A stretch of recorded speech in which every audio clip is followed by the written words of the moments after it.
So, Rebecca, pull back your hair. There we have a scar. How long ago did you receive this? That was about 3 weeks ago from a car accident in Mexico that we got into. Gosh, that's only 3 weeks. Dirk, scarring, always a problem when you're the man who knows about this. I think she did the most important thing at the beginning when she had the accident. She got her wound cleaned and closed by a physician. That was the most important thing. And then relax, let just the wound heal and the scar develop. And that's over a period of a year. And a lot of patient, pretty girls like her, they're coming and say, oh my God, my scar is all red, something went wrong. So we see 3 weeks ago, it's red, but that's the way a scar heals, so there's nothing to worry about. So patience is involved here, then? Exactly. Because I suspect, Rebecca, you thought, oh gosh, have I done enough quickly enough, or am I stuck with this? It's typically like that, but the scar will heal over a period of a year, and by the end of the year, it will turn white, light, and soft. Can you do anything to speed up Exactly. that? So if you want to speed up the process, you should use silicone-based scar creams. That's, I think, the best treatment you can do, and very, very important for her that she should definitely avoid UV light. And if you go in the sun, put sun protective factor. If so you don't real do that, sunblock on it, because the red will turn into brown, and that will stay forever. Good to know. That's not very important. After a year, we can examine your scar and look at it. And if it's not contracted, if it's contracted, if it's sunken in, it gets contour deformities, we can surgically correct it. I can do that for you. But if you have anywhere scars that are really looking bad and you experience bad scarring, I would advise you to start immediately with a laser treatment, IPL laser, and it basically diminishes the scar tissue over like a period of several months. You do it once a month for a few months, and it's amazing before-after results.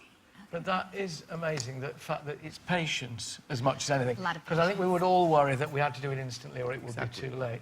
Lucy, dieting, or your diet, how important is it in the healing process? I think a lot of people underestimate their diet in terms of wound healing. It's a really important factor. And the difference between a normal wound and a chronic wound that won't heal can simply be poor nutrition. If you think about people that get pressure sores in hospital, as well as not being moved, a major factor in that is the fact that their nutritional status is so poor. So what I've got here is a selection of foods that give you the nutrients that your body needs to heal.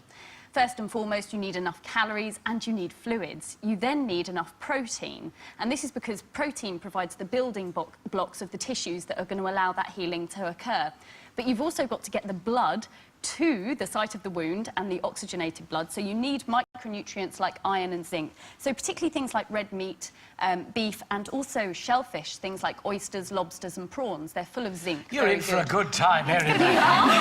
You need to be taken surf to and a turf seafood tonight. restaurant. Nuts and seeds, dried apricots are also a source of things like iron. And then you also need plenty of antioxidants, and particularly things like vitamin C and vitamin A. So citrus fruits, tomatoes, and also brightly coloured orange and green vegetables, as well as maybe some liver. Are you into offal, or you don't like liver? I'm actually a pescatarian, so it's probably not going to work out very well. You have the prawns. Stick with the nuts and seeds. seeds. Yeah, shellfish sounds and good. pescatarian, exactly. Shellfish is on the menu. Wonderful.